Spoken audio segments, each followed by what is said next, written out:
secara politik ya golput itu ada bagian dari protes. Terus sampai dengan gini, contoh Mas Afi, kalau kemudian Menteri Keuangan itu hanya bisa melakukan solusi dari defisit anggaran itu utang lagi gitu ya, kan sebenarnya nggak perlu yang pinter-pinter amat gitu ya. Kita tidak rela kalau tanah yang diberkahi oleh Allah Subhanahu wa taala dengan berbagai kenikmatan, sumber daya alam bla bla bla, dan termasuk tentu saja sumber daya manusianya yang luar biasa, ternyata kemudian ditelikung.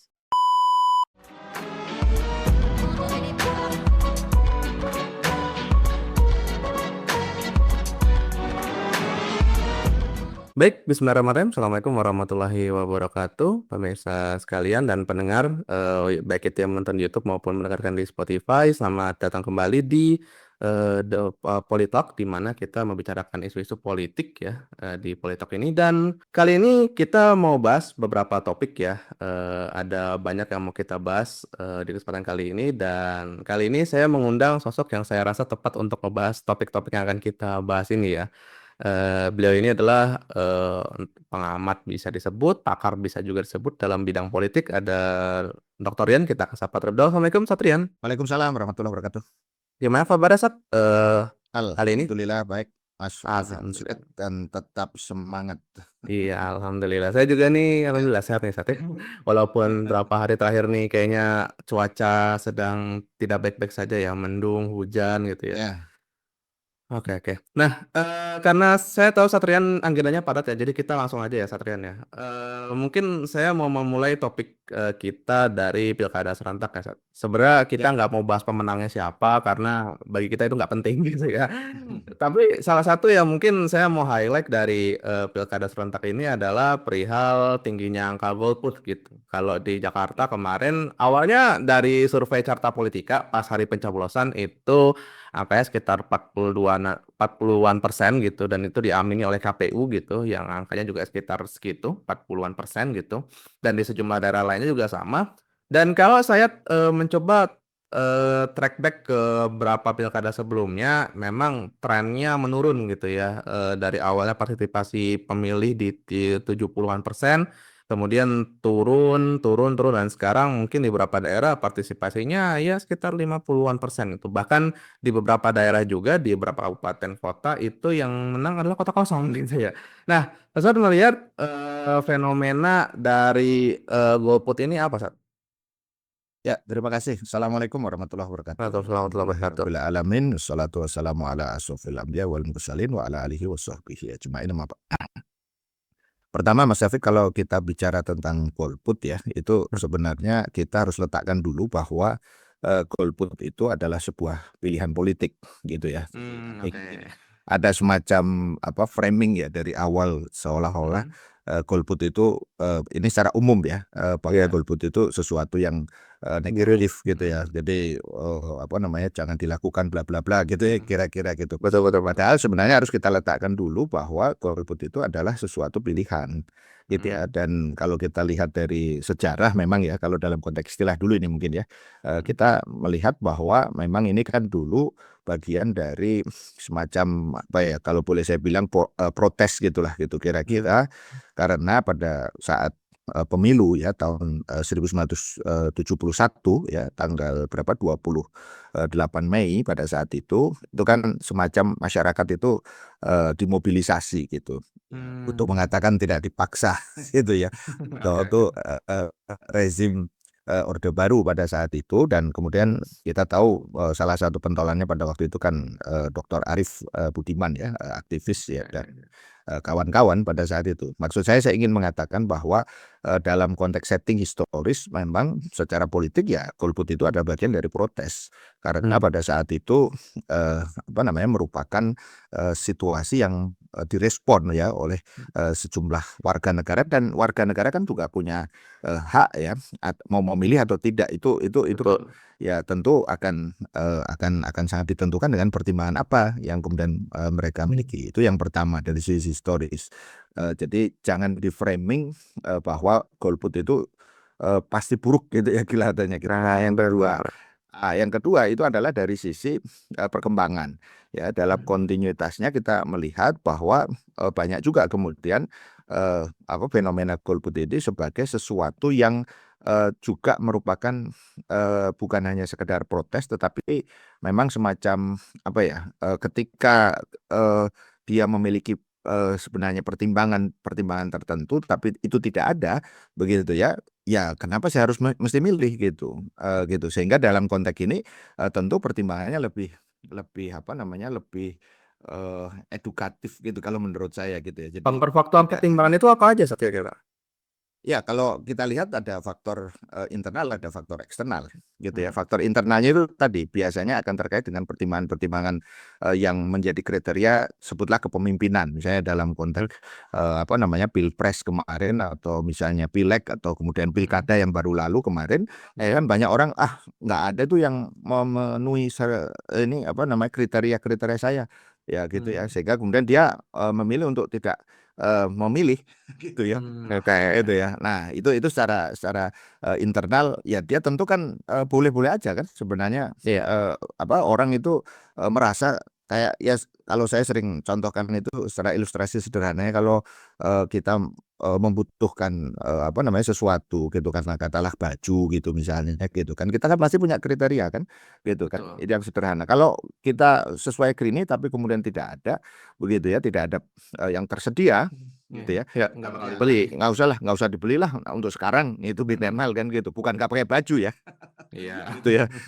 Artinya bahwa maksudnya dia tentu punya alasan-alasan rasional begitu dalam dalam konteks ini, dan ini bukan yang terkait nanti dengan faktor kedua. Faktor kedua itu faktor eksternal, biasanya ada dua ya, yang secara administratif misalnya mungkin tidak terdaftar lah, atau kemudian mungkin dia lagi pindah dan seterusnya ya, kalau dalam konteks politik elektoral hari ini. Tapi juga ada yang sifatnya eksternal, itu sifatnya sistemik. Nah, ini yang menurut saya bisa dibaca, dan saya setuju dengan beberapa teman-teman pengamat yang lain bahwa ada semacam bukan hanya sekedar kejenuhan, tapi semacam kritis ya, sikap kritis tadi, kembali ke tahun 71 tadi itu, bahwa kalau waktu itu yang dikritisi kan Orde Baru ya, sosok Iya. Soeharto pada saat itu. Ini lebih pada konteks sistem demokrasi itu ternyata bukan hanya sekedar menimbulkan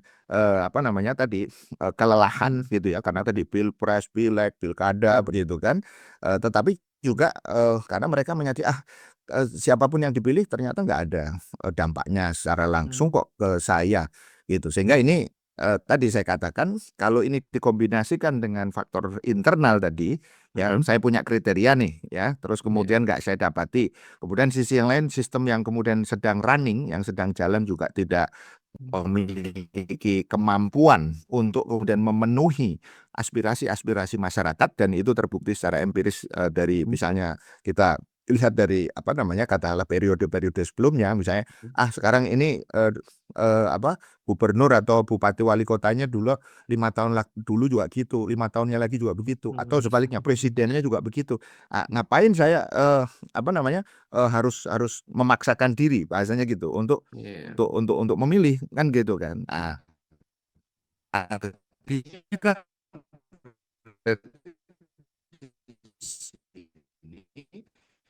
ada sesuatu yang kalau lebih dalam dari kasus pilkada Jakarta itu, kalau menurut saya kan angkanya sekitar 43% ya, ekivalennya itu 3,4 juta, itu lebih besar dari suara pemenang ya, yaitu Framdul itu, Iya. yang secara prominent ini angkanya itu sekitar 2,5 juta sekian gitu kan ya di situ. Artinya gini, logika Mas Afik, seandainya demokrasi itu sebenarnya dibuka secara fair, maksudnya gini, mana yang menang antara yang kemudian memilih dengan yang tidak memilih, ternyata yang menang adalah yang Itu. tidak memilih. Benar, saya setuju itu, Sat. Karena kalau dihitung ya, Sat ya, Gitu. iya, Sat. Kalau dihitung ya, Sat, golput itu kan sekitar 43 kan, Sat.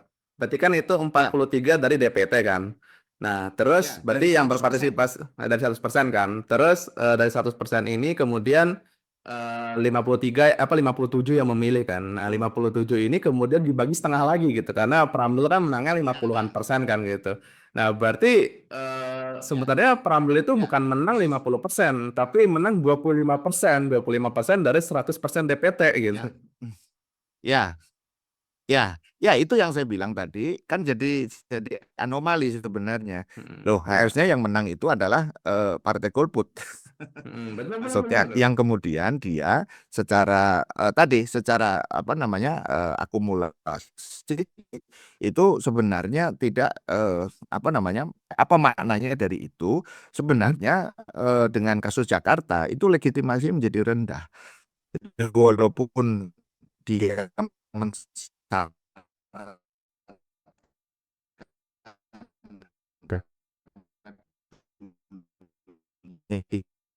ibu kota ya, itu satu suara kan 1%. Jadi kalau itu di nominal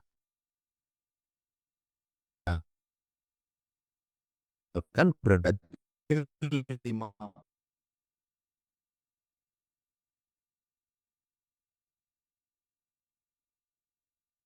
gitu loh. Ini yang kemudian harus disadari. Artinya begini, siapapun yang terpilih di dalam konteks tadi untuk kasus Jakarta berarti Pram dan Tul ini menurut saya justru harusnya kemudian dia melakukan apa evaluasi gitu loh. Maksudnya gini, Anda memimpin orang yang sebenarnya selain yang lawan Anda tadi itu, Anda juga kemudian harus memperhatikan 3,4 juta itu. Ya, Mhm. 63% maksud saya yang tadi itu dari total 100% suara yang ada di dalam pemilihan. Makanya kan jadi menarik ketika pasangan yang dikalahkan gitu kan. Itu ada yang menggugatnya apa namanya awalnya sebenarnya kan nggak ada gugatan nih sekarang Jakarta Iya, kan gitu. sekarang nggak ada benar. Awalnya waktu itu dia mau menggugat kan gini karena ada sosialisasi yang nggak sampai bla bla bla gitu sehingga akhirnya partisipasi jadi rendah. Tapi yang menarik justru kalau menurut saya apa namanya yang pasangan lain ada juga yang menggugat saya akan menggugat orang-orang yang mempengaruhi hasil ini yaitu dua presiden. Oh, iya iya iya. Yang satu presiden sebelumnya, yang satu yang presiden eksis gitu. Nah, maksud Iya. saya ingin mengatakan ini sebenarnya apa ya? Kalau menurut saya apa ya? Tidak cukup edukatif gitu, tidak cukup mendidik saya dari sisi politik. Maksudnya saya concern terhadap pendidikan politik. Mestinya pendidikan politik itu semakin memahamkan orang bahwa tadi apakah faktor internal dan faktor eksternal itu dua-duanya apa namanya terkoneksi sehingga akhirnya berarti kan what's wrong with our country kan gitu mestinya. Betul, Ya, betul. apa yang ada salah? Saya punya kriteria gitu ya. Sementara sistem tidak kemudian memberikan tadi pemenuhan terhadap apa yang kemudian saya inginkan tadi itu. Loh kan ya wajar aja dong saya melakukan apa tadi pilihan saya dengan tidak memilih misalnya gitu. Oke, itu juga ada statement bukan statement sih, saya menyebutnya sebagai anggapan gitu, anggapan dari beberapa pihak kalau golputnya masyarakat ini menandakan bahwa masyarakat mulai apatis terhadap politik, Sar. Ya itu tadi karena untuk kasus Jakarta itu kan begini. Kalau kita lihat konfigurasinya gitu kan, ini Mhm. dari orang dulu ya, ada dua, Oke. orang ada sistem. Kalau menurut saya dari orang itu kan apa ya ironis gitu ya. Maksud saya gini ironis. Waktu pilpres kemarin ada partai yang kemudian lawan apa namanya partai lain gitu ya calonnya Iya maksudnya. iya Nah, iya, benar. ketika turun di pilkada, ternyata kemudian dia bersatu, gitu ya. Mhm. Kita sebut aja lah PKS misalnya, kemudian akhirnya jadi apa namanya Gabung di Kimplas. Kim Plus yang ada yang notabene lawannya pada waktu pilpres Pilpres. kemarin, Heeh, iya. gitu kan. Nah, orang kan kemudian bertanya, kok bisa? Dulu kan dia mencalonkan si Fulan, sebutlah Anies, gitu kan. Mhm. Sementara Anies sendiri kemudian tidak diberikan ruang sehingga akhirnya dia gagal kan untuk menjadi Dengan alasan yang macam-macam itu gitu. ya macam-macam. Nah, kemudian ternyata anak-anak apa gitu kan ternyata satu para Ahoker gitu ya. Ahok yang dulu pada tahun 2017 itu kemudian menjadi apa namanya istilahnya berhadapan-hadapan. Ya mungkin Mhm. dulu namanya bukan anak-anak apa ya, tapi maksudnya pendukungnya lah gitu Iya kira-kira iya. yang kita maksud di sini. Mereka bersatu pada satu sisi plus dengan PDIP yang notabene juga kemudian apa namanya Sama nemu yang waktu itu gitu. pada saat itu. Nah, pada satu Mhm. sisi yang lain, teman-teman yang lain misalnya seperti FPI itu mendukung kemudian tadi Kim Plus juga yang notabene juga dia memiliki banyak catatan terhadap Kim Plus itu sendiri. Ini kan kalau tadi kembali ke pertimbangan internal dan eksternal. Nah, Mhm. kalau saya sebagai pemilih kan saya bilang ini konfigurasinya jadi absurd kan menurut saya. Iya. Ya mungkin Penuh kalau ironi. ya ironi gitu kan. Kalau secara akademik mungkin orang mengatakan ya itu bisa aja kemudian dirasionalisasi lah begitu ya. Atau saya lebih menyebutnya itu transaksional berarti karena saya dengar dari beberapa sumber ya tentu kan setiap tadi penggabungan itu kan ada apa namanya meminjam istilahnya Pak Prabowo kan pasti ada gizinya gitu kan. Gitu kan. Nah, Ada itu hitungannya gitu. lah ada hitung-hitungannya kan begitu ya itu kalau secara teori politik konvensional itu dianggapnya sesuatu yang rasional ya choice gitu pilihan rasional ya itu bisa aja gitu tapi kalau saya lebih menyebutnya sebagai politik transaksional tadi itu yang notabene-nya ya tadi kayak politik apa namanya dagang sapi gitu ya maksud saya dapat apa gitu kan gitu jadi tidak lagi melihat dari sisi ini kenapa karena misalnya kayak kasus PKS ya juga punya hitung-hitungan untuk meninggalkan Anies kan tapi ternyata dia mengaku pada waktu Anies BIM endorse ya Pram Yantul ya kaget katanya Iya, kaget, benar. gitu kan saya bilang kalau saya sih nggak percaya kan dia kaget kan dia sudah Jatuhnya calculated. Bahkan mereka kan nyebutnya calculated loss gitu kan. bukan kalau menurut saya itu bukan kaget itu playing victim namanya Oh, ya, ya, ngerti nggak maksudnya tinggalin, terus yang ditinggalin ternyata ngendorse sekubu sebelah gitu. kan logikanya sederhana aja kalau kemudian dia meninggalkan dia kan pasti dia akan juga berpikir nanti gimana kalau dia dukung sebelah nggak mungkin mungkin aja namanya politik kok gitu itu berarti itu menunjukkan menurut saya bukan bukan ke situ arahnya tapi tadi playing victim karena kalah wah ini kami terzolimi seolah-olah begitu ya saya kira Berzalim. itu menunjukkan inilah tidak cukup apa ya tidak cukup dewasa kalau menurut saya gitu. Itu Oke, oke. Mas Afik dari sisi tadi pilihan ya maksudnya orang Hmm, kalau untuk kasus tadi nah dalam konteks tadi sistem ya tentu ada sebagian yang kemudian menengarai ini ya siapapun gubernurnya pun sebenarnya juga tidak akan ada perubahan apalagi nanti apa kita melihat bahwa Jakarta tidak lagi menjadi ibu kota Jadi DKJ. kelakuan dan berbagai itu akan berbeda begitu.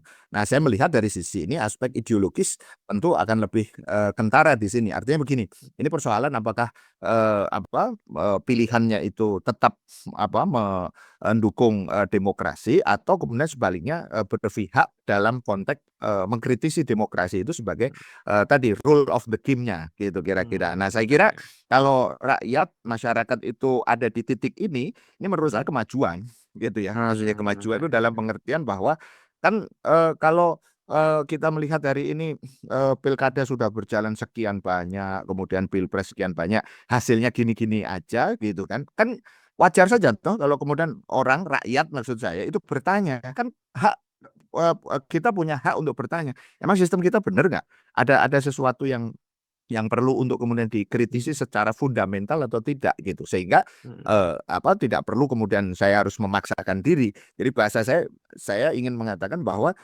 kalau ada rakyat yang mengatakan itu dengan tidak memaksakan diri untuk memilih itu ya jangan kemudian dihakimi gitu loh maksud saya itu Karena tidak memilih pun adalah pilihan.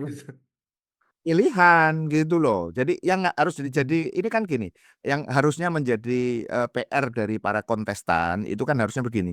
Anda apa namanya tahu bahwa memilih itu hak. Sebagaimana juga tidak memilih itu adalah hak. Maka yakinkan kami bahwa Anda layak untuk dipilih. Kan itu menandakan apa? Pemilih itu cerdas. Jangan kemudian kamu mau milih saya enggak kalau saya kasih ini gitu misalnya. Nah, itu dia. Ini menunjukkan pemilih pemilih itu subordinat gitu loh, tidak memiliki kesetaraan gitu. Kalau artinya gini, ngapain milih kamu, wong kamu nggak layak kok. Kan kalau ada seorang pemilih berani mengatakan begitu kan dia harus mengatakan kata siapa saya tidak layak, saya layak bla bla bla. Ya silahkan, nanti kita akan bandingkan dengan pemilih yang kontestan yang lain. Ternyata ketika dilihat dengan perbandingan komparatif tadi itu dengan kontestan lain, nggak layak ini si fulan semuanya gitu kan ngapain milih karena nanti jangan lupa memilih itu kalau dalam perspektif seorang muslim nanti akan ada pertanggungjawaban di dunia dan di Betul. akhirat kamu sudah milih loh si fulan terlepas dia menang atau kalah kan gitu misalnya nah sekarang pertanyaannya kalau dia menang gitu kan. Kalau kemudian dia akhirnya melakukan kebijakan-kebijakan yang bertentangan dengan rakyat, Anda melakukan apa? Anda melakukan koreksi nggak? Atau malah menyokong, gitu kan? Atau sebaliknya, kalau kemudian kontestan yang Anda pilih itu kemudian kalah, Anda juga kemudian berhenti sampai di situ, ya, artinya meratapi kekalahan itu, atau Anda juga kemudian terus untuk menunjukkan dukungan dalam penting, yuk Anda kalah, walaupun Anda memiliki sejumlah konsep yang saya setuju, mestinya kemudian apa namanya, Anda terus berjuang. Jadi bukan nanti ngumpet gitu. Jadi biasanya kan gitu kan, politisi kalau kalah kan Iya. ngumpet. Bener bener bener bener. Ngumpat atau merapat ke kubu yang menang gitu. Ya gitu ya. Akhir ujung-ujung ininya yang disebut tanda kutip pilihan rasional tuh gitu. Ya udahlah. Berikan perasaan lah. Soan, soan. Oh, Sawan. Sawan berakhir diberikan kursi. Apapun kursinya ya gitu. Ya, itu saya Oke. bilang Mas Afif. Oke oke.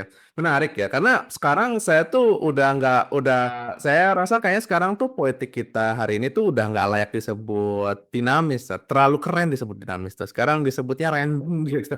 Karena saya hari ini tuh punya hipotesis ya, dan saya yakin Satirian juga setuju gitu. Sesuatu yang dahulu kita anggap itu nggak mungkin kejadian gitu. Ternyata kejadian gitu. Salah satunya adalah ketika kubu yang kalah itu merauti kubu yang menang gitu. Dulu itu sesuatu yang kayaknya dianggap memalukan, tidak terhormat, tidak gentleman gitu. Hari ini jadi kebiasaan gitu. Kalau udah kalah ya udah merapat aja kubu yang menang gitu. Seenggaknya gua nggak boncos-boncos amat lah gitu.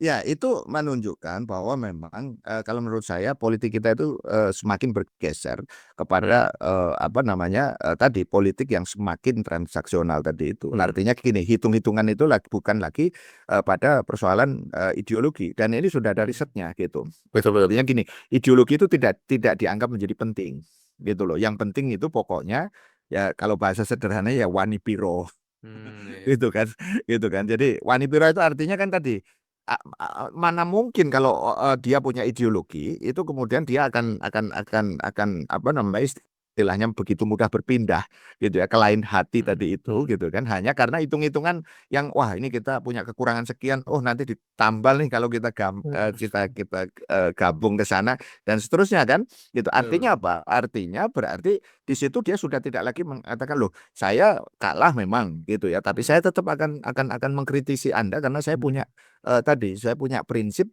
tidak semua orang harus berkuasa. Maksudnya gini, yang namanya politik itu kan ada yang berkuasa, ada yang mengawasi.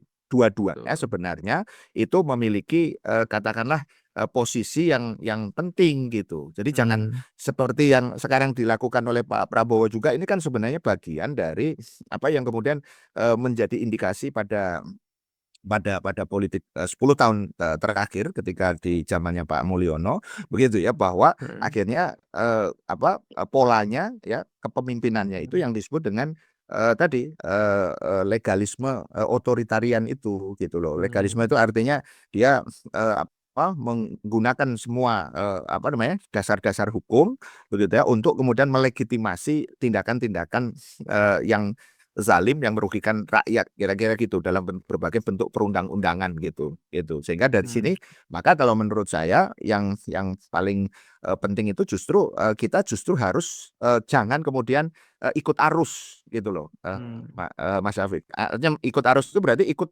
semakin tadi transaksional nir ideologi. Ketika nur ideologi kan ya sudah hitung-hitungannya sederhana aja praktis. Gue dapat apa, lo dapat apa kan gitu kan. Kira-kira sudah itu aja.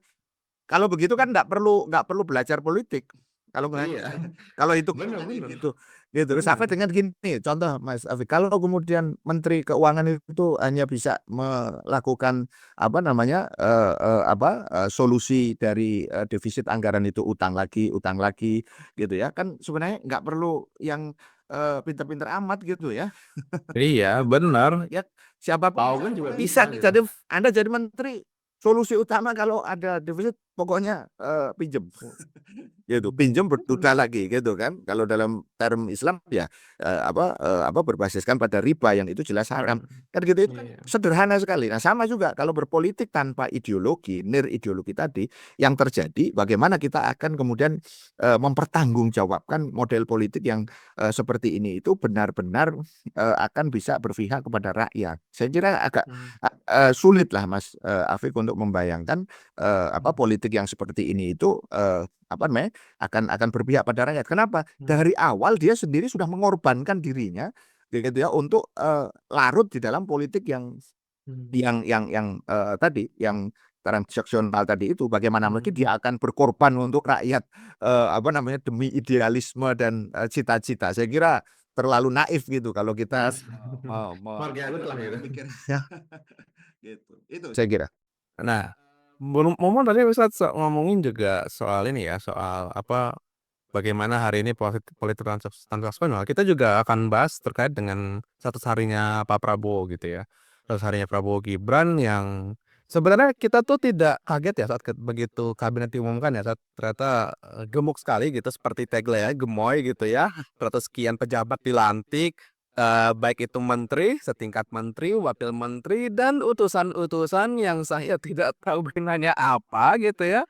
Dan di tentang suatu hari ini kita sudah apa ya, sudah diberikan semacam gambaran negeri ini mau dibawa kemana gitu ya. Mulai dari ada yang menyalahgunakan kementerian, kemudian, Nah, beberapa menteri mengeluh katanya anggarannya sedikit gitu, bahkan ada yang sesumbar bilang anggarannya kementeriannya harusnya 2 triliun, waduh yang kata saya 2000 nih, sorry 2000 triliun gitu kan. Kemudian juga ada seorang utusan khusus yang viral gitu ya karena kasus seorang penjajah es teh gitu di sebuah pengajian gitu.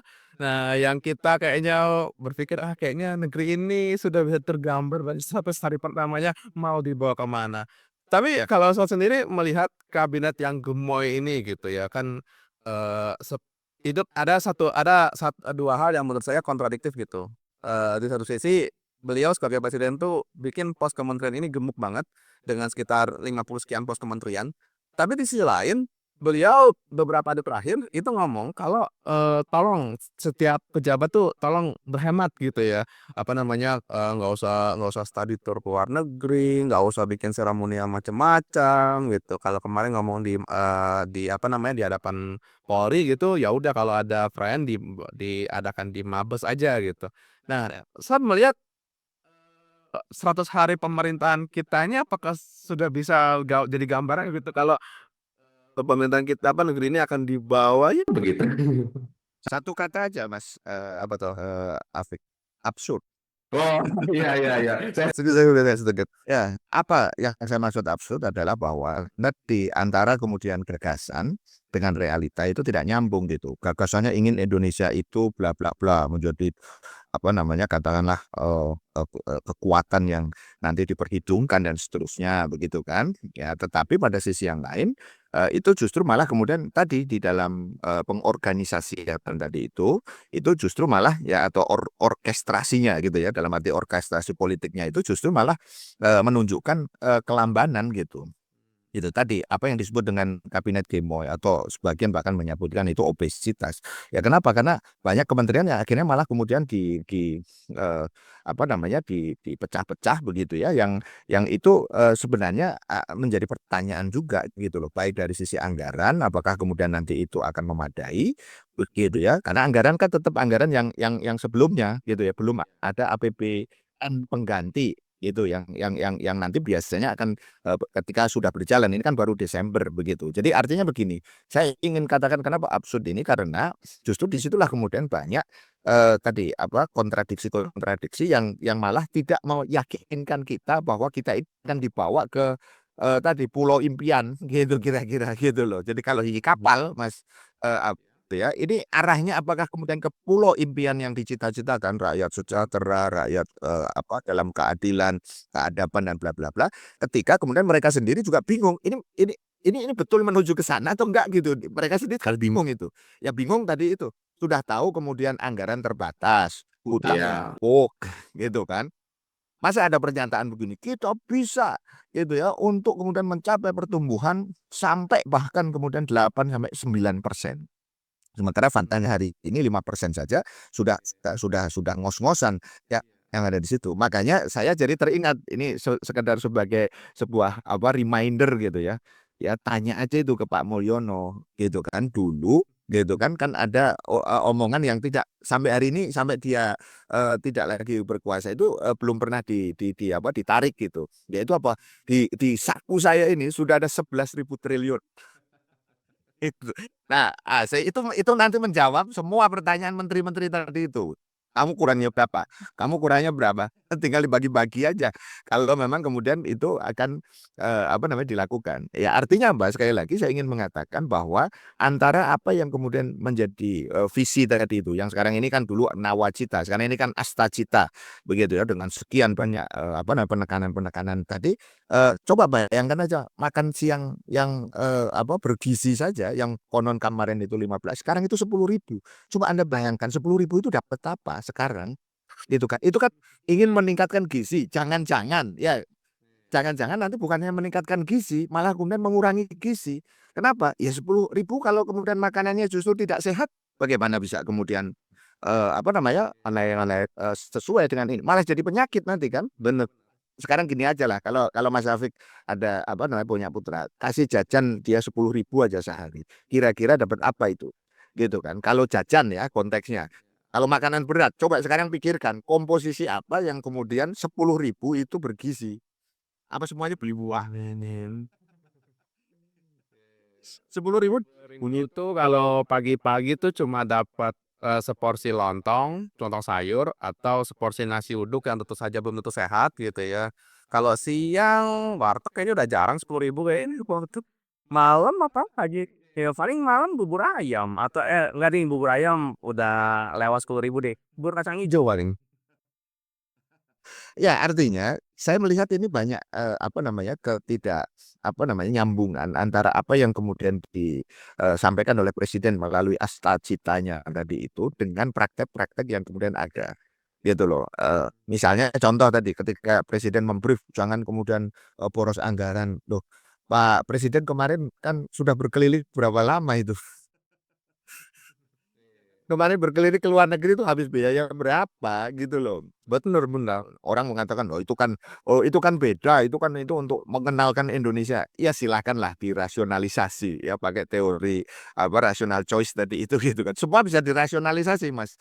Mas Afik. Cuman pertanyaannya, kalau dia ngomong begitu sementara yang bersangkutan baru pulang dari kemudian perjalanan ke luar negeri yang sangat panjang seperti itu gitu. Itu kemudian untuk apa?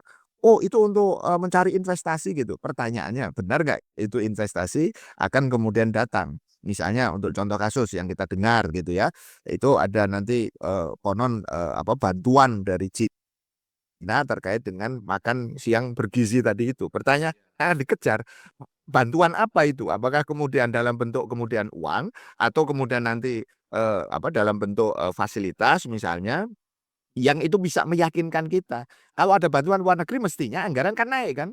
Akhirnya ini lagi kan jadi kontradiksi lagi. Loh katanya bantuan, kok malah jadi turun 10.000. Misal kalau kita bicara kalau ngomong investasi ya Kang Trian, itu kita ingat soal kasusnya Nvidia gitu, yang tadinya udah datang ke sini, udah presentasi di Jakarta, bahkan makan mie butik bareng Najwa Shihab, nggak taunya investnya di Vietnam. Iya, artinya kita ini kurang kenyang gitu loh, di-prank sama tadi berbagai investor. Dan jangan lupa berdasarkan penelitian, justru yang kemudian membuat ya para investor itu lari dan seterusnya itu bukan karena kita tidak mampu dan segala macam, tetapi karena ada faktor yaitu korupsi. Gitu. Itu yang kemudian justru harusnya kan menjadi pertimbangan. Kok mereka lari itu udah kemana sih? Elon dulu kan, si Elon Musk, kemudian si iPhone, ya macam-macam lah ya, yang termasuk yang tadi disebut oleh Mas Afik tadi itu. Artinya saya ingin mengatakan, jangan-jangan kita ini terlalu kepedean, gitu loh, Mmm. kepedean ketika melihat bahwa, wah kita ini siap untuk menerima investor. Ya siap, siap lah bos, kan gitu kan, gitu kan. Tapi investornya mau enggak, penelitiannya begitu. Ya, contoh misalnya, sekarang ini kan banyak kemudian kementerian. Nanti kalau ada investasi, apa nggak kebayang tuh, Mas Afik, kalau misalnya katakanlah di satu kementerian ini ada menteri perdagangan, ada menteri apa yang kemarin dipecah-pecah itu yang ada di situ, akhirnya kemudian kita akan bisa melihat akan semakin banyak meja kan, yang harus kemudian dilewati. Pertanyaannya, aman nggak meja itu? Tuh kan? Se- Sehingga ya ya kan semakin banyak kementerian kan berarti semakin banyak meja. Kalau nanti misalnya itu integratif, sifatnya komprehensif, izin kan harus komprehensif gitu. Kalau masing-masing mensyaratkan misalnya ada 10 kementerian, izin satu, izin dua sampai 10, apa itu gratisan? Yakin? Ya, ya kan ngarep kali gitu kan. Gitu. Nah, artinya saya ingin katakan ini sebenarnya sebelum 100 hari pun kita sudah bisa meyakini, Mas Afik. Saya terutama secara pribadi saya makin meyakini ini nggak akan benar ini 5 tahun itu. Kenapa? Belum belum 100 hari saja sudah tadi pernyataan menteri sudah apa namanya sudah bertabrakan satu sama lain begitu kan. Kemudian apa namanya kebijakannya juga tidak tergambar sebagai sebuah orkestra gitu ya politik Mhm. yang ada. Dan tentu ini tadi kalau kita runut balik lagi ya, runutannya ke politik transaksional tadi itu yang ingin mengakomodir semua pihak agar tidak ada oposisi kan gitu. Ya, nggak ada yang mengganggu lah intinya kan gitu kan. Makanya kan ada pernyataan yang kemarin dari salah seorang tokoh umat gitu kan yang mengatakan kami tidak akan mengganggu pemerintahannya Prabowo. Sebenarnya emang emang mengganggu apanya gitu. Nggak diganggu juga ruwet sendiri gitu. Jadi artinya saya ingin mengatakan bahwa kalau ada keinginan yang lebih dari hanya sekedar kemudian tadi memberikan daftar keinginan A, B, C, D segala macam. Coba sebelum 100 hari itu dibenahi lagi. Itu loh. Mmm. Ini kan saya tidak tahu ini hitungannya coba hitung lagi nanti Mas apa namanya Afrik kalau misalnya itu dimulainya misalnya tanggal kemarin 20 Oktober gitu kan. Berarti kan 3 bulan tuh ya 20 Oktober, November, Desember, Januari nanti kan. Nah, ini berarti ya sudah masuk ke kira-kira apa namanya bulan kedua kalau kita hitungannya 3 bulanan plus gitu ya yang ada di situ. Ini saja sudah menimbulkan banyak pertanyaan terutama nanti di akhir tahun ini. Dan kepastian yang saya maksudkan tentang apa beban yang semakin berat ini kan juga masih masih samar-samar kita lihat Prabowo sudah memastikan akan melakukan pinjaman gitu ya lebih dari 700 triliun satu ya. Kemudian yang kedua apa namanya tadi pajak pertambahan nilai yang katanya setelah diprotes banyak pihak konon hanya untuk orang-orang apa namanya golongan kaya mahal segala macam. Apa iya nanti kita lihat kan gitu kan. Tapera itu juga masih belum jelas gitu ya yang ada di Motong. Kemudian terkait dengan asuransi dari apa namanya mobil dan motor di 2025 juga kemudian Kayak yang masuk nanti ke PKB atau nggak salah ya? yang ada di situ. Artinya maksud saya dari sini aja sudah kebayang kontradiksi pernyataan tadi kita akan tumbuh ya, 8 sampai 9% gitu ya. Yang itu membutuhkan investasi berapa? Lebih dari 10.000 triliun. Makanya kata saya resep gampangnya temui Pak Mulyono, nanya itu Pak Mul, Hanya 11.000 triliunnya ke mana? yang saku sebelah mana Bapak dulu itu yang 11.000 triliun itu coba kembali apa namanya istilahnya beritahu saya untuk dicairkan tadi itu sehingga apa beres kan 11.000 triliun ada di tangan tidak ada masalah ya pertahanan saja ini kita kapan bangun ya. Oke. Iya ya, mudah-mudahan inilah ya, tapi emang agak nyesek sih bacanya gitu. Oke oke. Nah, sekarang kita mau ke topik terakhir yang saya pengen banget Ustadz bicara soal ini, Ustadz. Karena Ustadz tuh sering banget bicara ini di banyak forum gitu ya, yaitu soal politik harapan gitu. Hari ini kan kita diperlihatkan sebuah, sebuah fenomena di mana kita lebih justru justru kita lebih melakukan pendekatan dengan politik sandera gitu. Bahkan seorang Aguan gitu, yang biasanya ada di belakang layar, tiba-tiba mau diwawancarai Tempo yang bilang bahwa kami harus menjaga muka presiden gitu ya. Terus ada yang menyebut juga kalau ternyata Sedaya Group itu tidak mau Project Peak 2 diganggu gitu sampai akhirnya mau menerima wawancara di Tempo dengan mengatakan bahwa kami mau diminta untuk bukan diminta, perintah malah gitu, perintah untuk menjaga wajah presiden gitu. Yang artinya kan ternyata, orang ya pihak yang kita anggap katanya berkuasa pun ternyata kan juga dalam tanda petik disandra juga kan gitu. Yang kita lihat bahwa, politik sandra itu udah jadi barang umum hari ini di politik kita gitu. Nah, ya soal politik harapan sebenarnya kalau boleh tahu politik harapan yang Ustadz maksud nih, model politik macam apa ya, Ustadz? Ya begini, yang pertama Mas, Afiq ya, kita ini kan tidak boleh oleh Allah itu untuk berputus asa. Artinya memang keadaan apapun, fakta apapun, ya, apapun yang terjadi kita tetap harus optimis. Itulah sebenarnya, spirit daripada politik harapan yang kemudian saya sering, sampaikan itu, politik, of hope tadi itu. Kenapa? Karena ya, hari esok itu akan ada, harapan manakala kita punya keyakinan ya secara Oke. iktikodi kita atau keyakinan kita atau keimanan kita lah gitu kira-kira, kalau kemudian kita melihat bahwa masih ada peluang nih selama kita masih hidup gitu kan Bener kira-kira. bener, iya. Artinya apa? Bahwa seburuk apapun kondisi hari ini itu seharusnya membuat kita tidak boleh kemudian, putus asa. Itu poin pertama ya. Mmm. Itu, yang menjadi esensi sehingga, ya kalau sekarang ini keadaan begini kita juga memberikan kritik, memberikan masukan dan seterusnya, itu sebenarnya adalah dalam rangka menjaga harapan itu. Itu yang kedua Bener. ya. Menjaga harapan apa? Kamu itu udah melenceng nih, jangan terus gitu. Jangan ngomong gini, Bener. sudah basah sekalian aja mandi." Jangan begitu, Cemplungin sekali cemplungin sekalian nanti malah,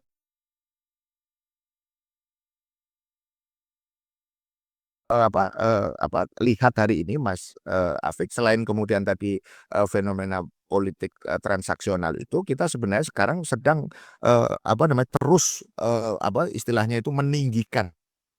Kalau bahasa saya, meninggikan tembok daripada apa yang kita sebut sebagai negara korporasi, gitu. Yang di mana di situ, tadi antara politisi ya dengan kemudian para pemodal, para cukong, para bohir gitu ya, itu kemudian bersekongkol gitu ya. Nah, pernyataan apa yang disampaikan tadi, oleh Mas Afiq dengan maksudnya akuan tadi itu kan sebenarnya sudah kita prediksi sebenarnya gitu. Ya dari berbagai data yang ada di situ gitu ya. Makanya, Bang Said itu kemarin mengatakan semua mulai terungkap tuh, gitu kan bahasa diri kita kira begitu. Artinya gini, kartu itu sudah mulai dibuka-buka, ya saya juga tidak mau nih neken-neken ente gitu kan, saya juga diteken gitu kan. Akhirnya saling menekan kan, itu yang kemudian sebenarnya disebut dengan politik of fear gitu ya, politik ketakutan, politik karena sandera tadi, karena kemudian berbagai saling saling mengunci gitu yang saling saling sikut dan seterusnya. Artinya kita, harus kemudian, punya satu prinsip gitu dalam kondisi, seperti hari ini, apa kita mau lanjut terus kepada, tadi profil negara, korporasi tadi itu. Jadi kalau tadi kita sebenarnya singgung tentang pilkada itu kita bicara seolah-olah negara ini demokrasi bla bla bla gitu. Ya itu tadi faktanya tidak ada itu negara demokrasi. Negara itu adalah negara korporasi di semua level kan. Makanya, riset menunjukkan bahwa, 92% calon, tadi kepala daerah itu dibiayai sama cukong alias bohir gitu kan. Nah itu dalam konteks pilpres pun tidak akan jauh-jauh dari situ, gitu. Artinya apa, ketika, seorang aguan itu ngomong seperti itu, ya mungkin dia kayaknya sudah gitu, sudah ada di dadanya ini gitu ya, sudahlah sekalian aja buka-bukaan. Momongannya juga udah ngambil luasa gitu. Iya, artinya kan, apa yang terjadi di PIK itu kan hasil dari transaksi dia juga kan, gitu. Ini bukan berarti yang aguan juga kemudian, baik-baik aja kan gitu loh, tetapi kemudian ada masalah. Dan yang terakhir ini, eee Mas Hafik harus tahu itu, kan ada yang mengunjungi juga itu ya, bohir yang lain tadi itu, Oh, banget sih ya, kemarin di Mimi ya ke situ, gitu. Ya pemiliknya kita sebutlah agar dia dikritis gitu ya, yang Meikarta gitu kan, yang risik. Ya, artinya begini Mas Hafik, ini berarti memang, harusnya ada 2 hal sekaligus yang harus ditempuh. Artinya gini, silahkan itu dituntut itu pertanggungjawaban dari kebijakan-kebijakan, sebelumnya tadi itu yang, malah membuat berbagai kerusakan tadi, tapi sisi yang lain, pemimpin yang sekarang, the real president itu siapa sesungguhnya? Itu harus didefinisikan. Jadi kalau nanti tidak ada, the real president, artian, presidennya itu the visible president gitu ya. yang invisible, artinya yang invisible, yang tidak kelihatan gitu, maksudnya yang mengatur-ngatur tadi itu, maka ya negara ini ya alih-alih semakin tadi menuju pada harapan tadi malah akan semakin terpuruk gitu. Kita sudah menyebut tadi ada kontradiksi, ada absurditas, ada macam-macam anomali tadi itu, maka sesungguhnya sekarang ini sebutlah jangka pendek 100 hari aja. Ini masih ada waktu 1 bulan ini kira-kira. Coba tunjukkan, yakinkan pada rakyat bahwa Anda itu adalah the real president. Bukan sekedar kemudian apa namanya katakanlah bagian daripada tadi persekongkolan secara makro gitu ya, bahwa kemudian negara ini terus bergerak menuju kepada korporatokrasi tadi itu. Ini yang saya kira PR besar, dan yang tentu tidak boleh kemudian dilupakan adalah bahwa rakyat tidak boleh diam gitu. Jadi rakyat harus speak up agar kemudian energi untuk melakukan politik harapan tadi itu terus kemudian menyala. Jadi yang menyala bukan hanya Jakarta saja, begitu ya kira-kira ya. Tadi rakyat sudah menentukan tuh Jakarta, tapi akan lebih bagus lagi kalau kemudian di semua daerah, semua kemudian wilayah itu kemudian masyarakat semakin tadi apa namanya tersadarkan bahwa sekali lagi negeri ini tidak sedang baik-baik saja. Artinya apa? Kita menyampaikan ini Mas Afik itu tidak ada apa namanya hal yang bernuansakan kebencian, karena ini juga harus diluruskan gitu. Ketika melakukan kritik ini seolah-olah negara ini nggak ada baiknya gitu. Justru karena kita peduli, maka kita tunjukkan ini loh kan nggak sesuai itu sebagai bukti kecintaan kita kepada negeri ini, karena kita ini lahir ya besar sampai hari ini gitu ya, sampai seumuran ini gitu ya, bahkan mungkin kalau Allah takdirkan kemudian kita meninggal juga mungkin dikuburkan di tanah ini, kita tidak rela kalau tanah yang diberkahi oleh Allah Subhanahu Wa Taala dengan berbagai kenikmatan sumber daya alam bla bla bla, dan termasuk tentu saja sumber daya manusianya yang luar biasa, ternyata kemudian ditelikung oleh kemudian apa namanya tadi apa namanya istilahnya itu mafia-mafia politik gitu loh maksudnya. Politik harapan itu bentuknya apa, Sat? Saya pikir yang paling sederhana itu adalah koreksi gitu ya.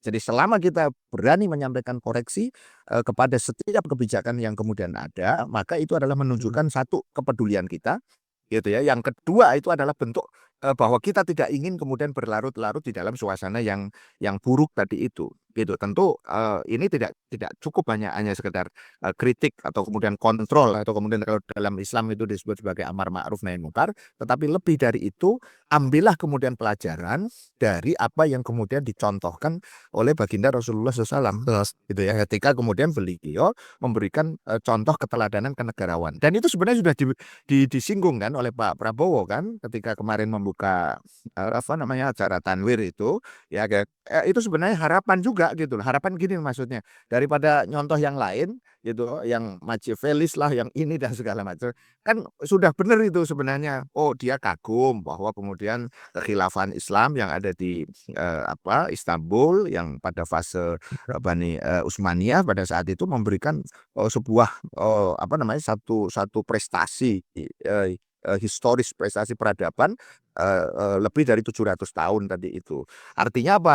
Ya jangan dilihat itu sebagai Turkinya hari ini gitu loh, tetapi spiritnya itu adalah spirit Islam. Kenapa? Karena kemudian khilafah Islam itu ya itu ada yang di Utsmani, yang di Istanbul itu adalah bagian daripada kelanjutan kekhilafahan Islam yang sebelumnya, baik Abbasiyah maupun juga kemudian Umayyah maupun juga Khulafaur Rasyidin gitu ya, tentu dengan segala dinamika yang ada di sana, dan spiritnya itu tidak akan pernah bisa dilepaskan dari ajaran Islam. Artinya apa? Islam itu sebenarnya rahmatan lil alamin gitu. Jadi kalau Pak Prabowo ingin astacitanya itu apa namanya berhasil ya, terapkan seluruh ya syariat Islam itu, insya Allah ya itu akan memberikan harapan, daripada kemudian kita malah ngarep kepada para pohir tadi itu. Iya, ngarep yang ini kan ngarep sih ya, mensandra lebih tepatnya ya. Iya, Itu saya kira. oke, apa terakhir, Sat, goals dari politik harapan itu apa, Sat? Kalau menurut saya adalah apa tadi kemakmuran, keadilan dan juga kemudian keadaban dari apa yang ingin kita realisasikan ini. Makanya di sinilah kemudian kita membutuhkan banyak negarawan-negarawan, bukan hanya sekedar kemudian politikus atau kemudian bahkan pekerja politik. Ya, nanti kalau levelnya turun di politik, ya politikus maksudnya gitu ya, atau kemudian pekerja, saya ingin membedakan ini dengan negarawan, karena kemudian kalau negarawan itu yang dipegang itu adalah tadi visi, prinsip dan juga kemudian langkah-langkah yang sistematis. Tetapi kalau kemudian politisi gitu ya, apalagi pekerja politik yang dipikirkan hanya jangka pendek saja. Saya dapat apa, wani piro tadi yang segala macam itu, ya tentu dia pasti tidak akan mau untuk kemudian tadi kan memikirkan rakyat secara hakiki dalam jangka panjang gitu kan. Memang pembangunan itu tidak mudah, tetapi jangan lupa kalau dia tidak diletakkan dalam asas, prinsip dan juga kemudian berbagai langkah-langkah yang fundamental, kita nanti akan terus jalan di tempat. Jadi kalau kita hari ini sudah terbebani dengan hutang yang lebih dari 8.000 triliun misalnya, kemudian pertambangan SDA kita, sumber daya alam kita kemudian juga dikuasai asing, terus tadi yang menguasai negeri ini hanya segelintir orang misalnya begitu ya. Ya kita tentu tidak ingin itu terus berlarut-larut gitu. Jadi saya kira di sini kita punya harapan politik of hope tadi itu bukan politik of fear, ya politik ketakutan, tekanan, sandera dan apapun namanya tadi itu, maka teladanilah baginda Rasulullah SAW sebagai profil pemimpin paripurna, negarawan paripurna, dan juga kemudian yang kedua adalah sistemnya itu adalah sistem yang berasal dari zat yang maha sempurna yaitu Allah Subhanahu wa taala, apa itu Islam secara totalitas. Oke, Mas Afik. Satrian, sebelumnya syukran kasiron, terima kasih Satrian untuk kesempatannya siang hari ini. Ada yang mau sampaikan mungkin untuk penutup, Sat? Terakhir saya kira yang paling penting dari semua ini, mari kemudian kita tegak lurus ya terhadap ketaatan kita kepada Allah Subhanahu wa taala. Karena apa? Kalau kita tegak lurus kepada ketaatan kita kepada Allah Subhanahu wa taala, maka sesungguhnya politik harapan tadi itu akan benar-benar bisa direalisasikan. Jadi bukan hanya diharapkan saja, tapi juga kemudian benar-benar direalisasikan. Dan yang kedua, konsistenan kita itu nanti memang harus sifatnya kolektif gitu. Oleh karena itu kita mengundang kepada teman-teman pemirsa maupun juga pendengar begitu ya, baik di YouTube atau kemudian di Spotify, pastikan bahwa Anda menjadi bagian daripada penolong-penolong agama Allah. Itu artinya berarti Anda ada di tegak lurus dalam konteks politik harapan, yaitu apa? Politik Islam kafah. Saya kira itu yang bisa saya sampaikan, Mas. Oke. Oke. Statement tadi sekaligus menutup episode kita kali ini. Satrian, terima kasih atas kesempatannya dan pemirsa jangan lupa untuk subscribe channel ini dan Anda juga dapat mendengarkan siaran ini melalui Spotify Bramslo Podcast. Dan saya Iqbal Masa pamit undur diri. Assalamualaikum warahmatullahi wabarakatuh. Waalaikumsalam warahmatullahi wabarakatuh. Satrian, haturlan Satrian. Iya, benar. Ya, siapa Tahu kan juga bisa gitu. jadi Anda jadi menteri. Solusi utama kalau ada defisit pokoknya pinjem. Gitu, pinjem bertunda lagi gitu kan. Kalau dalam term Islam ya berbasiskan pada riba yang itu jelas haram. Kan gitu itu kan sederhana sekali. Nah, sama juga kalau berpolitik tanpa ideologi, ideologi tadi yang terjadi bagaimana kita akan kemudian mempertanggungjawabkan model politik yang seperti ini itu benar-benar akan bisa berpihak kepada rakyat. Saya kira agak sulit lah Mas Afik untuk membayangkan politik yang seperti ini itu akan berpihak pada rakyat. Kenapa? Dari awal dia sendiri sudah mengorbankan dirinya gitu ya untuk larut di dalam politik yang tadi yang transaksional tadi itu. Bagaimana lagi dia akan berkorban untuk rakyat demi idealisme dan cita-cita. Saya kira terlalu naif gitu kalau kita mikir gitu. Itu saya kira. Nah, momen tadi Ustadz ngomongin juga soal ini ya, soal bagaimana hari ini politik transaksional. Kita juga akan bahas terkait dengan 100 harinya Pak Prabowo gitu ya. 100 harinya Prabowo Gibran yang Sebenarnya kita tuh tidak kaget ya saat begitu kabinet diumumkan ya, saat ternyata, gemuk sekali gitu seperti tagline ya, gemoy gitu ya, 100 sekian pejabat dilantik, baik itu menteri, setingkat menteri, wakil menteri, dan utusan-utusan yang saya tidak tahu benarnya apa gitu ya. Dan di tentang suatu hari ini kita sudah apa ya, sudah diberikan semacam gambaran negeri ini mau dibawa kemana gitu ya. Mulai dari ada yang menyalahgunakan kementerian, kemudian, Nah, beberapa menteri mengeluh katanya anggarannya sedikit gitu, bahkan ada yang sesumbar bilang anggaran kementeriannya harusnya 2 triliun. Waduh, yang kata saya 2.000 nih, sorry 2.000 triliun gitu kan. Kemudian juga ada seorang utusan khusus yang viral gitu ya karena kasus seorang penjajah es teh gitu di sebuah pengajian gitu. Nah, yang kita kayaknya berpikir, kayaknya negeri ini sudah bisa tergambar dari 100 hari pertamanya mau dibawa kemana. Tapi kalau saya sendiri melihat kabinet yang gemoy ini gitu ya kan, eee, sep itu ada 2 hal yang menurut saya kontradiktif gitu. Di satu sisi beliau sebagai presiden tuh bikin pos kementerian ini gemuk banget dengan sekitar 50 sekian pos kementerian.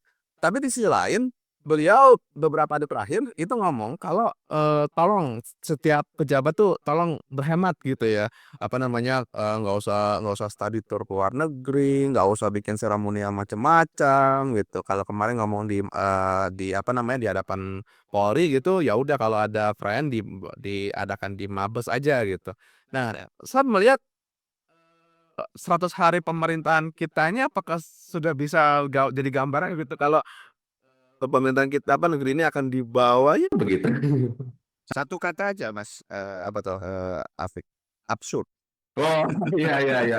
Sedikit. Ya, apa yang saya maksud absurd adalah bahwa di antara kemudian gagasan dengan realita itu tidak nyambung gitu. Gagasannya ingin Indonesia itu bla bla bla menjadi apa namanya katakanlah kekuatan yang nanti diperhitungkan dan seterusnya begitu kan. Ya, tetapi pada sisi yang lain itu justru malah kemudian tadi di dalam pengorganisasian tadi itu justru malah ya atau orkestrasinya gitu ya, dalam arti orkestrasi politiknya itu justru malah, menunjukkan, kelambanan gitu. Itu tadi, apa yang disebut dengan kabinet gemoy atau sebagian bahkan menyebutkan itu obesitas. Ya kenapa? Karena banyak kementerian yang akhirnya malah kemudian apa namanya, dipecah-pecah begitu ya, yang itu, sebenarnya, menjadi pertanyaan juga gitu loh, baik dari sisi anggaran, apakah kemudian nanti itu akan memadai, begitu ya. Karena anggaran kan tetap anggaran yang sebelumnya gitu ya, belum ada APBN pengganti gitu, yang nanti biasanya akan ketika sudah berjalan, ini kan baru Desember begitu. Jadi artinya begini, saya ingin katakan kenapa absurd ini karena justru di situlah kemudian banyak, tadi apa, kontradiksi-kontradiksi yang malah tidak meyakinkan kita bahwa kita itu akan dibawa ke, tadi pulau impian gitu kira-kira gitu loh. Jadi kalau di kapal Mas, gitu ya, ini arahnya apakah kemudian ke pulau impian yang dicita-citakan rakyat sejahtera, rakyat, apa, dalam keadilan, keadaban dan bla bla bla, ketika kemudian mereka sendiri juga bingung, ini betul menuju ke sana atau enggak gitu. Mereka sendiri kan bingung itu. Ya bingung tadi itu, sudah tahu kemudian anggaran terbatas, hutang Iya. numpuk gitu kan. Masa ada pernyataan begini, "Kita bisa," gitu ya, untuk kemudian mencapai pertumbuhan sampai bahkan kemudian 8 sampai 9%. Sementara faktanya hari ini 5% saja sudah ngos-ngosan ya yang ada di situ. Makanya saya jadi teringat ini sekedar sebagai sebuah apa reminder gitu ya. Ya tanya aja itu ke Pak Mulyono gitu kan dulu gitu kan ada omongan yang tidak sampai hari ini sampai dia, tidak lagi berkuasa itu, belum pernah di apa ditarik gitu. Yaitu apa, di saku saya ini sudah ada 11.000 triliun. Itu. Nah, itu nanti menjawab semua pertanyaan menteri-menteri tadi itu. Kamu kurangnya berapa? Kamu kurangnya berapa? Tinggal dibagi-bagi aja. Kalau memang kemudian itu akan, apa namanya, dilakukan. Ya artinya apa? Sekali lagi saya ingin mengatakan bahwa antara apa yang kemudian menjadi, visi tadi itu, yang sekarang ini kan dulu nawacita, sekarang ini kan astacita, begitu ya, dengan sekian banyak, apa namanya, penekanan-penekanan tadi. Coba bayangkan aja makan siang yang, apa, bergizi saja yang konon kemarin itu 15 sekarang itu 10.000.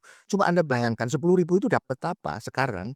Gitu kan. Itu kan ingin meningkatkan gizi, jangan-jangan ya jangan-jangan nanti bukannya meningkatkan gizi, malah kemudian mengurangi gizi. Kenapa? Ya 10.000 kalau kemudian makanannya justru tidak sehat, bagaimana bisa kemudian, apa namanya, sesuai dengan ini, malah jadi penyakit nanti kan. Bener. Sekarang gini aja lah, kalau kalau Mas Hafik ada, apa namanya, punya putra, kasih jajan dia 10.000 aja sehari, kira-kira dapat apa itu? Gitu kan. Kalau jajan ya konteksnya. Kalau makanan berat, coba sekarang pikirkan komposisi apa yang kemudian 10.000 itu bergizi. Apa semuanya beli buah? 10.000 Bunyi tuh kalau pagi-pagi tuh cuma dapat, seporsi lontong sayur atau seporsi nasi uduk yang tentu saja belum tentu sehat gitu ya. Kalau siang warteg kayaknya udah jarang 10.000 kayaknya warteg. Malam apa lagi? Ya paling malam bubur ayam atau enggak ding, bubur ayam udah lewat 10.000 deh, bubur kacang ijo paling. Ya, artinya saya melihat ini banyak, apa namanya, apa namanya, nyambungan antara apa yang kemudian disampaikan oleh presiden melalui Astagfirullah tadi itu dengan praktek-praktek yang kemudian ada, gitu loh. Misalnya contoh tadi ketika presiden memberief jangan kemudian, boros anggaran. Loh, Pak Presiden kemarin kan sudah berkeliling berapa lama itu? Kemarin berkeliling ke luar negeri itu habis biaya berapa gitu loh. Bener bener. Orang mengatakan, oh itu kan beda, itu untuk mengenalkan Indonesia." Ya silakanlah dirasionalisasi ya pakai teori apa rational choice tadi itu gitu kan. Semua bisa dirasionalisasi Mas Afik. Cuman pertanyaannya, kalau dia ngomong begitu sementara, yang bersangkutan baru pulang dari kemudian, apa perjalanan, ke luar negeri yang sangat panjang seperti itu gitu, itu kemudian, untuk apa? Oh itu untuk, mencari investasi gitu. Pertanyaannya, benar nggak itu investasi akan kemudian datang? Misalnya untuk contoh kasus yang kita dengar gitu ya, itu ada nanti, konon, apa bantuan dari China terkait dengan makan siang bergizi tadi itu. Pertanyaan dikejar, bantuan apa itu? Apakah kemudian dalam bentuk kemudian uang atau kemudian nanti, apa dalam bentuk, fasilitas misalnya yang itu bisa meyakinkan kita. Kalau ada bantuan luar negeri mestinya anggaran kan naik kan. Akhirnya ini lagi kan jadi kontradiksi lagi. Loh katanya bantuan, kok malah jadi turun 10.000. Misalnya kalau kita bicara kalau ngomong investasi ya Kang Trian, itu kita ingat soal kasusnya Nvidia gitu, yang tadinya udah datang ke sini, udah presentasi di apa, di Jakarta, bahkan makan Ibu Tix bareng Najwa Shihab, nggak taunya investnya di Vietnam. Iya, artinya kita ini apa kurang kenyang gitu loh, di-prank sama apa namanya, tadi berbagai investor. Dan jangan lupa berdasarkan penelitian justru yang kemudian membuat ya para investor itu, apa namanya, lari dan seterusnya itu, apa namanya, bukan karena kita tidak mampu dan segala macam, tetapi karena ada faktor yaitu apa, korupsi gitu. Itu yang kemudian justru harusnya kan menjadi, apa namanya, pertimbangan, kok mereka lari itu pada kemana sih? Elon dulu kan, si Elon Musk, kemudian si iPhone, ya macam-macam lah ya, yang termasuk yang tadi disebut oleh, Mas Afik tadi itu. Artinya saya ingin mengatakan jangan-jangan kita ini terlalu kepedean, gitu loh. Mmm. Kepedean ketika melihat bahwa, "Wah kita ini siap untuk menerima investor." Ya siap, siaplah bos, kan gitu kan. Gitu kan, tapi investornya mau enggak, penelitiannya begitu. Ya, contoh misalnya, sekarang ini kan banyak kemudian kementerian. Nanti kalau ada investasi, apa nggak kebayang tuh Mas, Afik, kalau misalnya, katakanlah di satu kementerian, ini ada menteri perdagangan, ada menteri apa, yang kemarin dipecah-pecah itu yang ada di situ, akhirnya kemudian kita akan bisa melihat akan semakin banyak meja kan, yang harus kemudian dilewati. Pertanyaannya, aman nggak meja itu? Tuh kan. Se sehingga ya, ya kan semakin banyak kementerian kan berarti semakin banyak meja. Kalau nanti misalnya itu integratif, sifatnya komprehensif, izin kan harus komprehensif, gitu. Kalau masing-masing mensyaratkan misalnya ada 10 kementerian, izin satu, izin 2 sampai 10, apa itu gratisan? Yakin? Ya, ya kan ngarep kali gitu kan. Gitu kan. Nah, artinya saya ingin katakan ini sebenarnya sebelum 100 hari pun kita sudah bisa meyakini Mas Afik, saya terutama secara pribadi saya makin meyakini ini nggak akan benar ini 5 tahun itu. Kenapa? Belum 100 hari saja sudah tadi pernyataan menteri sudah apa namanya, sudah bertabrakan satu sama lain, begitu kan. Kemudian, apa namanya, kebijakannya juga tidak tergambar sebagai sebuah orkestra gitu ya, politik Mhm. yang ada. Dan tentu ini, tadi, kalau kita runut balik lagi ya, runutannya ke politik transaksional tadi itu, yang ingin mengakomodir semua pihak agar tidak ada oposisi, kan gitu. Ya, nggak ada yang mengganggu lah intinya kan gitu kan. Makanya kan ada, pernyataan yang kemarin dari salah seorang tokoh, umat gitu kan, yang mengatakan, "Kami tidak akan mengganggu pemerintahannya Prabowo." Sebenarnya emang emang, mengganggu apanya gitu, nggak diganggu juga ruwet sendiri gitu. Jadi artinya saya ingin mengatakan bahwa, kalau ada keinginan yang lebih dari hanya sekedar kemudian tadi memberikan daftar, keinginan A, B, C, D segala macam, coba sebelum 100 hari itu dibenahi lagi, gitu loh. Mmm. Ini kan, saya tidak tahu ini hitungannya, coba hitung lagi nanti Mas, apa namanya, Afik, kalau misalnya itu dimulainya misalnya tanggal, kemarin 20 Oktober gitu kan, berarti kan 3 bulan tuh ya, 20 Oktober, November, Desember, Januari nanti kan. Nah, ini berarti ya sudah masuk ke kira-kira, apa namanya, bulan, kedua kalau kita hitungannya 3 bulanan plus gitu ya, yang ada di situ. Ini saja sudah menimbulkan banyak pertanyaan, terutama nanti di akhir tahun ini. Dan kepastian yang saya maksudkan tentang apa, beban yang semakin, berat, ini kan juga masih masih samar-samar kita lihat. Prabowo sudah memastikan akan, melakukan pinjaman gitu ya, lebih dari 700 triliun, ya. Kemudian yang kedua, apa namanya tadi, pajak pertambahan nilai yang katanya setelah diprotes banyak pihak, konon hanya untuk orang-orang, apa namanya, golongan kaya, mahal segala macam. Apa iya nanti kita lihat, kan gitu kan. Tapera itu juga masih belum, jelas gitu ya, yang ada di potong. Kemudian terkait dengan asuransi dari, apa namanya, mobil dan, motor di 2025 juga kemudian Kayak yang masuk nanti ke PKB atau nggak salah ya? yang ada di situ. Artinya maksud saya dari sini aja sudah kebayang, kontradiksi pernyataan tadi, kita akan tumbuh ya 8 sampai 9% gitu ya, yang itu membutuhkan investasi berapa? Lebih dari 10.000 triliun. Makanya kata saya, resep gampangnya temui Pak Mulyono, nanya itu, "Pak Mul, Hanya 11.000 triliunnya ke mana? yang saku sebelah mana Bapak dulu itu?" Yang 11.000 triliun itu coba kembali apa namanya, istilahnya beritahu saya untuk dicairkan tadi itu, sehingga apa? Beres kan, 11.000 triliun ada di tangan, tidak ada masalah. Ya bertanya saja, "Ini kita kapan bangun ya?" Oke. Iya ya, mudah-mudahan inilah ya, tapi emang agak nyesek sih bacanya gitu. Oke oke. Nah, sekarang kita mau ke topik terakhir yang saya pengen banget Ustadz bicara soal ini, Ustadz. Karena Ustadz tuh sering banget bicara ini di banyak forum gitu ya, yaitu soal politik harapan gitu.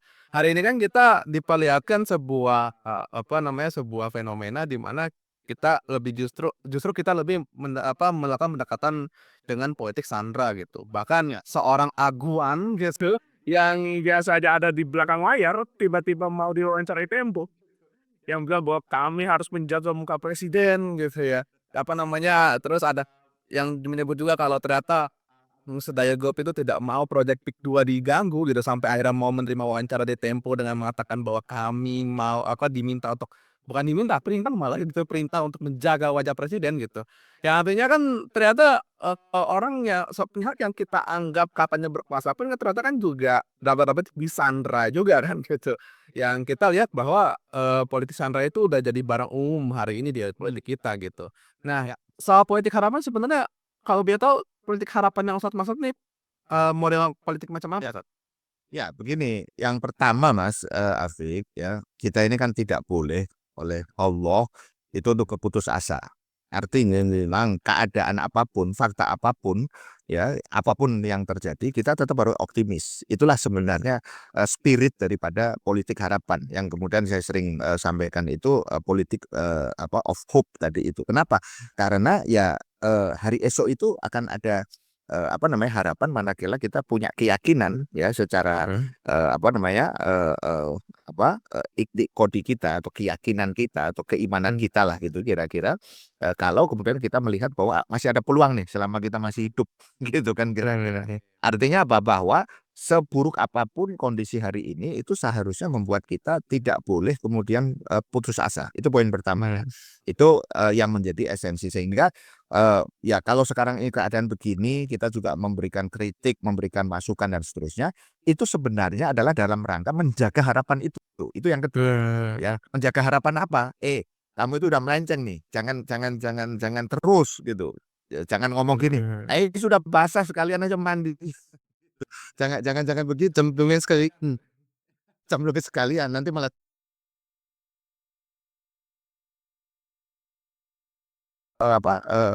lihat hari ini Mas Afik, selain kemudian tadi fenomena politik transaksional itu, kita sebenarnya sekarang sedang terus istilahnya itu meninggikan, kalau bahasa saya, meninggikan tembok daripada apa yang kita sebut sebagai negara korporasi, gitu. Yang dimana di situ tadi antara politisi ya dengan kemudian para pemodal, para cukong, para bohir gitu ya, itu kemudian bersekongkol gitu ya. Nah, pernyataan apa yang disampaikan tadi oleh Mas Afik dengan maksudnya aguan tadi itu kan sebenarnya sudah kita prediksi sebenarnya gitu. Ya dari berbagai data yang ada di situ gitu ya. Makanya Bang Said itu kemarin mengatakan semua mulai terungkap tuh. Gitu kan bahasa diri kita kira begitu. Artinya gini, kartu itu sudah mulai dibuka-buka. Ya saya juga tidak mau nih neken-neken ente gitu kan. Saya juga diteken gitu kan. Akhirnya saling menekan kan. Itu yang kemudian disebut dengan politik of fear gitu ya, politik ketakutan, politik karena sandera tadi, karena kemudian berbagai saling mengunci gitu, yang saling sikut dan seterusnya. Artinya kita harus kemudian punya satu prinsip gitu dalam kondisi seperti hari ini.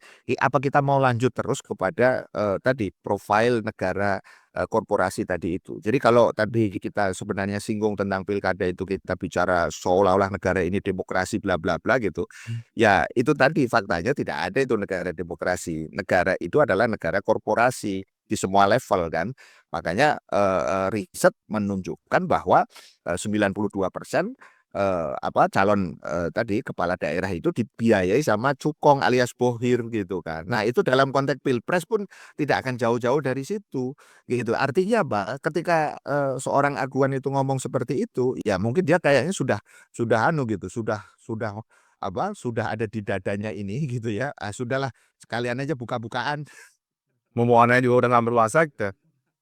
Iya, artinya kan apa yang terjadi di PIK itu kan hasil dari transaksi dia juga kan, gitu. Ini bukan berarti yang aguan juga kemudian baik-baik aja kan gitu loh. Tetapi kemudian ada masalah. Dan yang terakhir ini eh, Mas Hafik harus tahu itu kan ada yang mengunjungi juga itu ya, bohir yang lain tadi itu. Oh, banget ya. Kemarin di Mimil. Ya ke situ gitu. Ya pemiliknya kita sebutlah agar lihat dikritis gitu ya, yang Meikarta gitu kan, yang risik. Ya, artinya begini Mas Afik, ini berarti memang harusnya ada dua hal sekaligus yang harus ditempuh. Artinya gini, silahkan itu dituntut itu pertanggungjawaban dari kebijakan-kebijakan sebelumnya tadi itu yang malah membuat berbagai kerusakan tadi. Tapi sisi yang lain, pemimpin yang sekarang, the real president itu siapa sesungguhnya?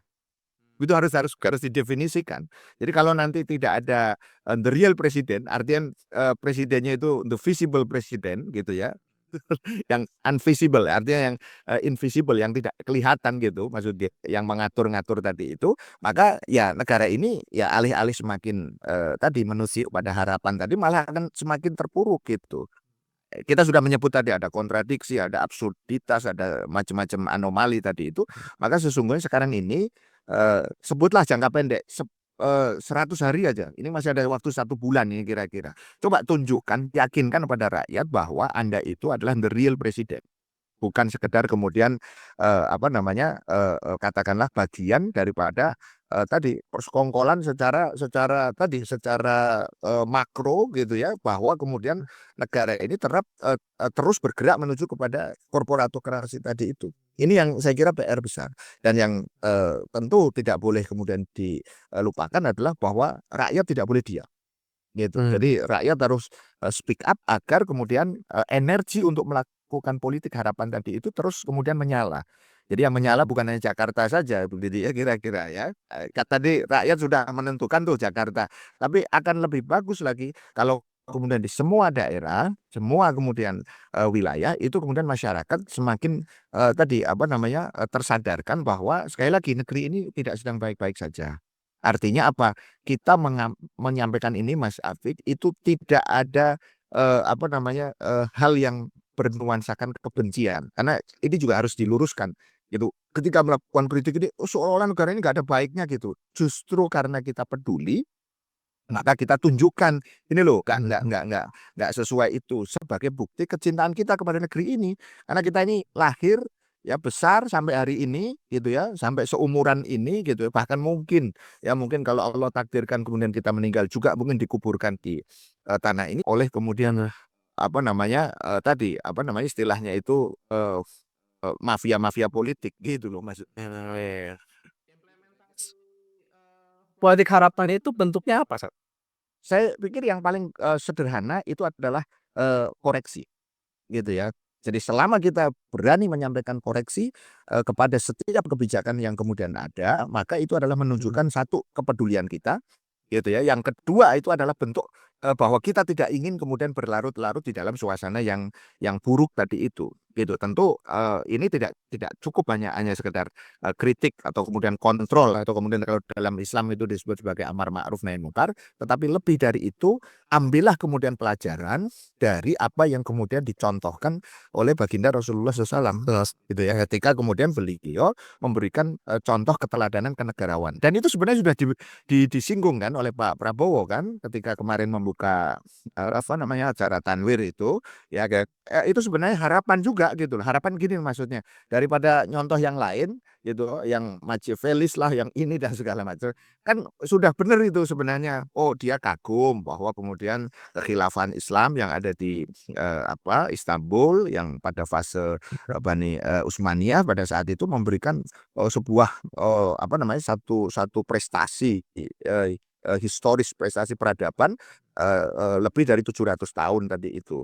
Artinya apa? Ya jangan dilihat itu sebagai Turkinya hari ini gitu loh, tetapi spiritnya itu adalah spirit Islam. Kenapa? Karena kemudian khilafah Islam itu ya itu ada yang di Utsmani, yang di Istanbul itu adalah bagian daripada kelanjutan kekhilafahan Islam yang sebelumnya baik Abbasiyah maupun juga kemudian Umayyah maupun juga Khulafaur Rasyidin gitu ya tentu dengan segala dinamika yang ada di sana dan spiritnya itu tidak akan pernah bisa dilepaskan dari ajaran Islam. Artinya apa? Islam itu sebenarnya rahmatan lil alamin gitu.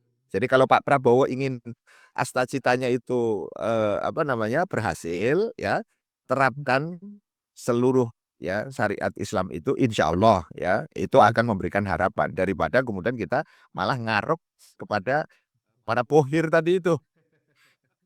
Iya, ngarep yang ini kan ngarep sih ya, mensandra lebih tepatnya ya. Iya, itu saya kira. Oke, apa terakhir, Sat, goals dari politik harapan itu apa, Sat? Kalau menurut saya adalah apa tadi kemakmuran, keadilan dan juga kemudian keadaban dari apa yang ingin kita realisasikan ini. Makanya di sinilah kemudian kita membutuhkan banyak negarawan-negarawan, bukan hanya sekedar kemudian politikus atau kemudian bahkan pekerja politik. Ya nanti kalau levelnya turun di politik, ya politikus maksudnya gitu ya, atau kemudian pekerja, saya ingin membedakan ini dengan negarawan karena kemudian kalau negarawan itu yang dipegang itu adalah tadi visi, prinsip dan juga kemudian langkah-langkah yang sistematis. Tetapi kalau kemudian politisi gitu ya, apalagi pekerja politik yang dipikirkan hanya jangka pendek saja. Saya dapat apa, wani piro tadi yang segala macam itu, ya tentu dia pasti tidak akan mau untuk kemudian tadi kan memikirkan rakyat secara hakiki dalam jangka panjang gitu kan. Memang pembangunan itu tidak mudah. Tetapi jangan lupa kalau dia tidak diletakkan dalam asas, prinsip dan juga kemudian berbagai langkah-langkah yang apa namanya fundamental, kita nanti akan terus jalan di tempat. Jadi kalau kita hari ini sudah terbebani dengan hutang yang lebih dari 8.000 triliun misalnya, kemudian apa pertambangan SDA kita, sumber daya alam kita kemudian juga dikuasai asing, terus tadi yang menguasai negeri ini hanya segelintir orang misalnya begitu ya. ya kita tentu, tidak ingin itu, terus berlarut-larut gitu. Jadi saya kira di sini kita punya harapan politik of hope tadi itu bukan politik of fear, ya politik ketakutan, tekanan, sandera dan apapun namanya tadi itu, maka teladanilah baginda Rasulullah SAW sebagai profil, pemimpin paripurna, negarawan purna dan juga kemudian yang kedua adalah sistemnya itu adalah sistem yang berasal dari zat yang maha sempurna yaitu Allah Subhanahu wa taala, apa itu Islam secara totalitas. Maka Mas Afik. Saudian, sebelumnya, syukron kasiron, terima kasih Satrian untuk kesempatannya siang hari ini. Ada yang mau sampaikan mungkin untuk penutup, Sat? Terakhir saya kira yang paling penting dari, semua ini, mari kemudian kita tegak lurus ya terhadap ketaatan kita kepada Allah Subhanahu wa taala. Karena apa? Kalau kita tegak lurus, kepada ketaatan kita kepada Allah Subhanahu wa taala, maka sesungguhnya, politik harapan tadi itu akan, benar-benar bisa direalisasikan. Jadi bukan hanya diharapkan saja, tapi juga kemudian benar-benar direalisasikan. Dan yang kedua, konsistenan kita itu nanti, memang harus sifatnya kolektif gitu. Oleh karena itu kita mengundang kepada, teman-teman pemirsa maupun juga pendengar begitu ya, baik di, YouTube atau kemudian di, Spotify, pastikan bahwa Anda menjadi bagian daripada, penolong-penolong agama Allah. Itu artinya berarti Anda ada di tegak lurus dalam konteks politik harapan, yaitu apa? Politik Islam kafah. Saya kira itu yang, bisa, saya sampaikan, Mas. Oke. Oke. Statement tadi sekaligus menutup episode kita kali ini. Satrian, terima kasih atas kesempatannya dan pemirsa jangan lupa untuk subscribe, channel ini dan Anda juga dapat mendengarkan, siaran ini melalui Spotify Bramslo Podcast. Dan saya Iqbal Masal pamit undur diri. Assalamualaikum warahmatullahi wabarakatuh.